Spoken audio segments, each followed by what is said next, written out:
there's a bunch of people that are related to the both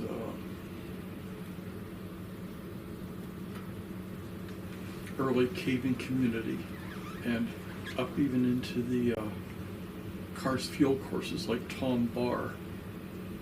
Do you know Tom Barr? Yes, very well. Do you have any interesting stories about Tom Barr? I've met him, that's about it. Tom Barr had a great sense of humor, and I first met Tom Barr. He was the biologist assigned to the Floyd Collins Crystal Cave C3 expedition. So that's where I met him, and he had a kind of a wry sense of humor, and we had a good time. He was a director of the National Speleological Society at the time Phil Smith and I were elected. 216-5958. So Tom Barr was already It's funny if it's not so frustrating. Tom Barr was already a director of the National Speleological Society when Phil Smith and I decided to run for that office, and we met Tom Barr again and renewed this friendship. He joined our effort to get rid of the vice president of public relations of the NSS, who we felt had led the NSS into the fiasco of the book that resulted from that. The book was supposed to be written by a ghostwriter whom they paid, I was told, $10,000 to as an advance to write the book about the C3 expedition. And the ghostwriter took off with the money and was not able to be accountable for writing the book manuscript or any of the money. And the publisher said to the National Speleological Society, "You've either got to produce a manuscript or give the money back." And the NSS was broke at the time. So that's when Howard Sloan called me up and said, "Would you come to New York and write this book? Joe Lawrence will be there to help you," and Joe Lawrence would be the author of the book. And I said, "Well, you're in a kind of a pickle, so I'll try to get leave from the Air Force," which I did. At any rate, Tom Barr and I were very close for time. One time he visited Yellow Springs, and I remember getting a telephone call about 2:30 or 3 in the morning in Yellow Springs when Tom Barr was at our house. And it was the county sheriff reporting that his wife had murdered his 2 children and committed suicide. And of course he was disturbed and distraught by that. I got dressed and we took a walk around town, and we probably walked for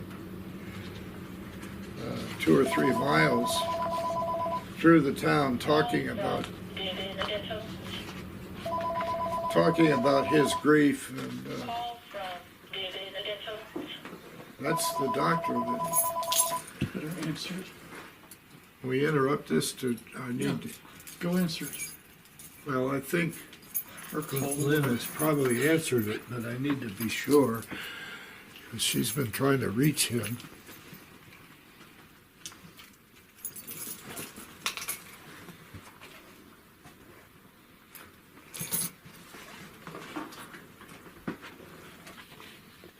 Yeah, she's answered the call, so. At any rate, Tom Barr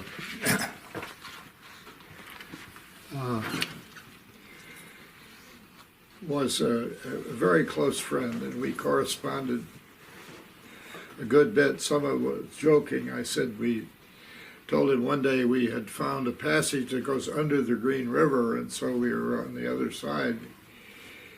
He said, "How did you do that?" And I concocted a story about the Osgood Shale was impermeable, and we encountered the Osgood Shale and got under the river, under the Osgood Shale. He he sent a funny letter back about how his experiences with the Osgood Shale, which is really not a formation that's present in Kentucky at that point. So at any rate, we were very good friends. When I needed, at one point in this battle against the Transpark, I sought the opinion corresponding with our side that this was a dangerous thing to Mammoth Cave. And so I got Will White and Jack Hess and Tom Barr and Tom Polson. I got every notable I could find at the time to write me a letter on why this was a bad idea. So I incorporated all of that as a preface to one of these white papers that I put out on the subject. And it had a huge impact because one of these guys was head of the Geological Society of America. And, in other words, these people had become from cave scientists to heads of very responsible organizations and departments. So Tom Barr died suddenly, and I was sad to see him go. The other person I wanted you to mention was Jim Quinlan, because he was a major figure in the study of the hydrology of the Mammoth Cave region. Well, I think Red Watson met Jim Quinlan before I did, but I remember he came to Kentucky and he was one of the first people that CRF supported by letting him use our bunkhouse in Kentucky, and I think we may have purchased food while he was there working on his thesis. And I think his thesis had to do with the St. Genevieve limestone. At any rate, got to know him. He then became a researcher for the Park Service, and he made enemies pretty fast with the superintendent. This is the same superintendent who helped CRF get started, Joe Kaliza. At any rate, it came to a time when Joe Kaliza was insisting that Jim Quinlan be fired, and so Quinlan, after having done a lot of dry tracing around the sinkhole plain, trying to come up with a map, which he eventually published with contributions from local banks. I got it framed over there, of the Mammoth Cave drainage under the sinkhole plain. He teamed up with Hans-Dieter Miotke from Germany, who came over and got his PhD thesis by finding out that the levels in Mammoth Cave correspond to Green River terraces. And that correlation apparently corresponds also to Ohio River terraces. So it suggests going back to the Pliocene and maybe the Pleistocene both. Quinlan then left the area and was involved in all kinds of geohydrology research, and he eventually died. I don't know the circumstances of his death, but He had a quadruple heart bypass, his like second or third one, okay. and he died during the operation. Well, that was a big loss. He was an odd genius as far as that. He predicted that we would find the Master River out south of Mammoth Cave, and we did. This was so after we discovered Logsdon River and then mapped some of it, we told him about it, and he said, "Oh, you found my river." And he had openly predicted that that would be there. Yeah, he was a pure genius. Well, several people continued Quinlan's dye tracing work, particularly in the Graham Springs Basin, as well as the Turnhole Spring Basin. Among them was my speleology student, Joe Myman, who became a pretty famous hydrogeologist and was the geologist for Mammoth Cave National Park and then the region of the NPS region. And he went all over the world for the National Park Service dealing with cave problems. Myman agreed with me that those basins are shallow. They are prone to spill over, depending on where the rainfall hits. Spill over to the left, spill over to the right. And the spillover points are not edges of the basin, but they're conduit passages that are generally above the water table.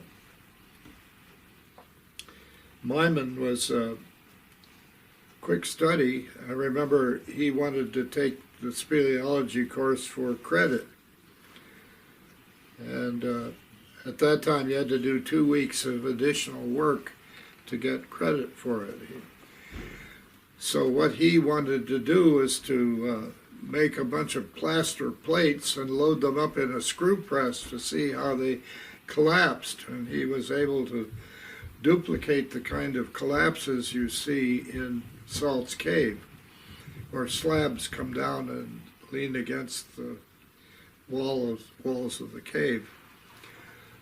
It was a pretty good technical paper, I thought, and he had used some rigor in it, and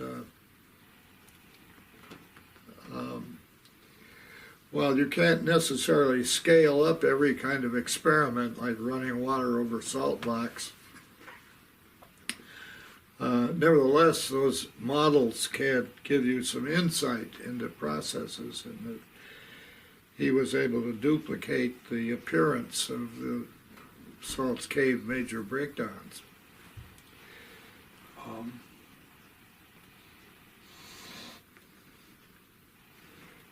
Well, Joe Myman's work was continued by Jim Kearns, and he published several maps of the drainage in the Graham Springs Basin and completed some details in the Turnhole Springs Basin. So there's a chain of people starting with Quinlan who were connected with that hydrology set of problems in the underground basins. And I knew them all, and they were all friends. So when it came time to oppose Nick Crawford, I thought I knew what I was talking about. And I thought I had enough evidence. I did present a paper at what was called the Sinkhole Conference, which was a refereed conference of papers and posters on 5 instances of flow from a point in the cave to both Graham Springs and to Green River. In other words, there is evidence of cross basin flows. Most of your cave exploration stuff is pretty well detailed in your books. Yeah. I'm trying to pick around the edges and get stories and details that are not covered in those books, and talk about some of the people, other people involved, areas of Art and Peggy Palmer. Yes, I knew Art and Peggy Palmer when they came to Mammoth Cave, and they came out of Indiana, I guess, University of Indiana, and Art Palmer had the reputation of mapping a large cave system in southern Indiana, Blue Spring or something like that. And he had sort of talked his wife into wearing an old wetsuit and helping him do that, and that's how they ended up getting married. And so he came down to Kentucky, and they're just wonderful people and fit right in with everybody in CRF. He started to produce a map of Crystal Cave, starting with what we had done and adding to it, and finally resurveying what we had done. And so he is the guru who knows everything about Crystal Cave at this point. Art Palmer is a regular receiver of the Urgor stories, and always comes back with funny comments on Urgor stories. Well, I guess I'm done with the interviews, Roger. Okay. Thank you very much for your time. Well, anytime you want to come back, or if you want to, or phone me or anything, you're welcome to.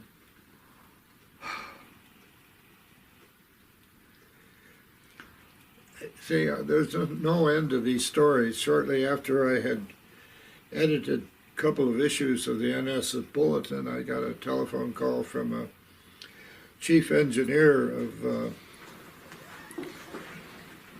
company in Rochester, New York, chemical company. He said, where can I find a professional speleologist? And I said, well, I'm not sure there are any. What's the problem? He said, well, it was Allied Chemical and Dye, and they had a limestone mine along the Mississippi River in Prairie du Rocher, Illinois. And they had set off the weekly dynamite blast on Friday night, and when they came back on Monday, they discovered that the crusher and all of their bulldozers were underwater. They had blown out the bottom of a cave, and the cave had filled the back end of the mine. And I said, well, you are in trouble. And he said, well, we sent a plane load of engineers down there to look at it, and they're telling us that we need to build some concrete dams in the cave that would be keyed into the limestone rock, and that the whole thing would come to about $200,000 to wall off this cave. And I said, sounds like you are in a bunch of trouble. I said, but I think I can go look at it for you, and take a friend of mine, and we'd charge you $100 a day, and we should know in 3 or 4 days what's with this recommendation of building the dams in the cave, or in the mine. So he said, okay, get going. So a friend of mine, David Jones from Yellow Springs, and I drove out to the cave and to the mine, met the superintendent, and he explained everything. He seemed to be a very practical person. He said,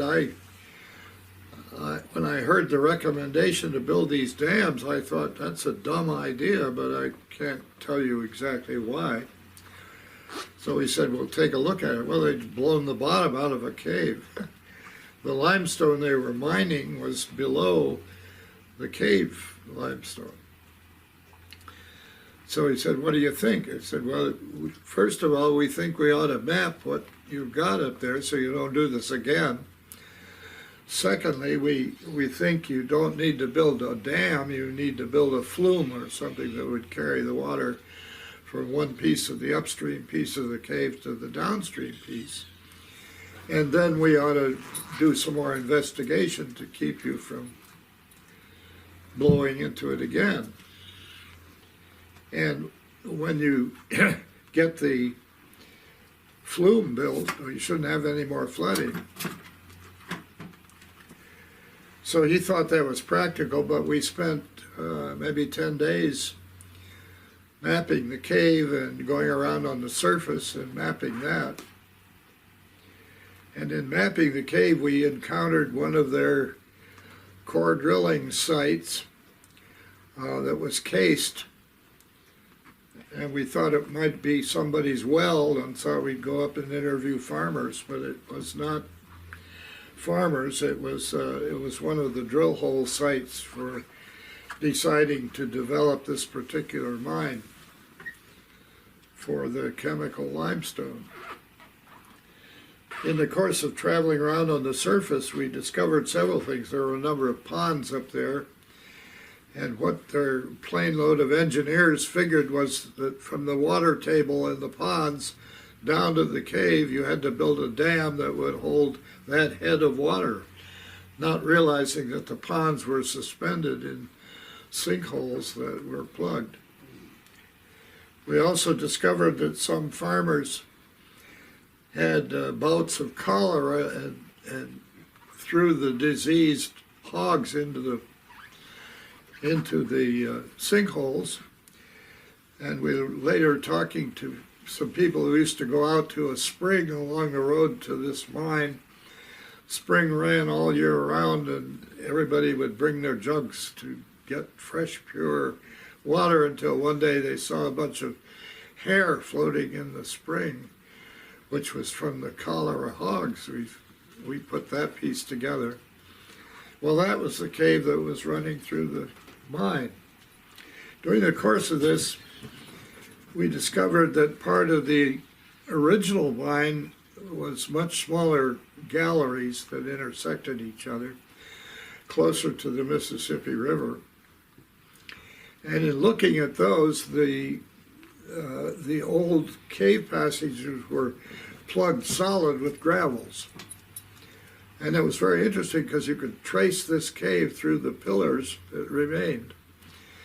Well, then we encountered J. Harlan Bretz, the famous, and he was a character and a half. He carried a hydrochloric acid bottle around his neck on a chain, and he'd pick up a rock and squirt, squirt, squirt, sizzle, sizzle. Look, that's limestone. He was a storyteller and a real teacher. But at that time, we knew that he had authored a paper talking about the penaplanation of the land over the caves in Missouri and the filling of the caves with red unctuous clay. Well, we knew enough about Missouri caves to know there weren't any caves in Missouri that had red unctuous clay in them, that he had cooked that up out of the whole cloth, just as he had cooked up the origin of vertical shafts out of the whole cloth, or stolen it from a graduate student. His idea was that what made vertical shafts was a stream would reach a place in the cave where it would fork around and then rejoin, leaving an island of rock. And as this cut down, the island of rock would let go and fall down into a cave passage below, and that was the origin of the vertical shafts. And we said, where did you what's the evidence for that? He said, oh, it's in Mammoth Cave. I said, where? He said, well, the ruins of Karnak. You can see a number of these cores that have come down, just like running an apple core through an apple. The thing comes out, and there they are. I said, well, I've looked at those very carefully, and the same strata that you see in the cores, so-called cores, are exactly at the same place as the bedrock wall. Oh, well, that can't be, because they've slipped down. I said, where else have you seen this? He said, well, there's a place in the bottom of this pit where you can look up and see a core up there. Well, there's no such core. There's a big breakdown block up there, but it's just a result of something moving over. So anyway, we learned, we had a good time, because every evening that we were investigating this mine and furnishing a map for them, writing a report, we would go out with J. Harlan Bretz and his graduate student and drink beer until the late hours. He was full of stories, fabulous storyteller, but he has been caught in some other falsifications of evidence, much more severe than anything he said about caves. So he was probably accurate about his dog going along on cave trips, but that's about all. But that didn't detract at all from his storytelling. Okay. But all of that stuff inspired Will White and the rest of us to try to find out some of these things about vertical shafts, and then Pohl had scooped us, except that he had not discovered the drain. And the drain is the key to understanding vertical shaft development. So, Well, okay, you're trying to get out of here, and that's fine. But if you want to talk some more about anything, when you put all this together, I'm sure there's always questions you get back and you say, why didn't I think to ask that the last time around? well, And I know you've got lots of stories. You've been telling stories for a long time, so I know you've got lots of stories. well, 70 years of caving, you're bound to accumulate some stories.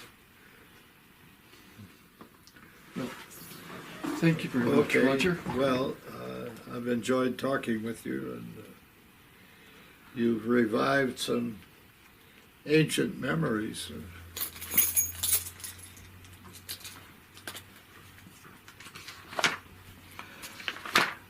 And we've covered most of the stuff in here.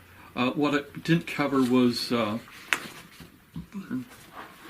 more verbal versions of the exploration stuff that you cover in your books in written form, and maybe talk about some additional people Okay. that we might have known.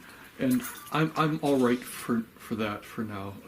Okay. And I might revisit it sometime in the future, but for now I'm good. Okay.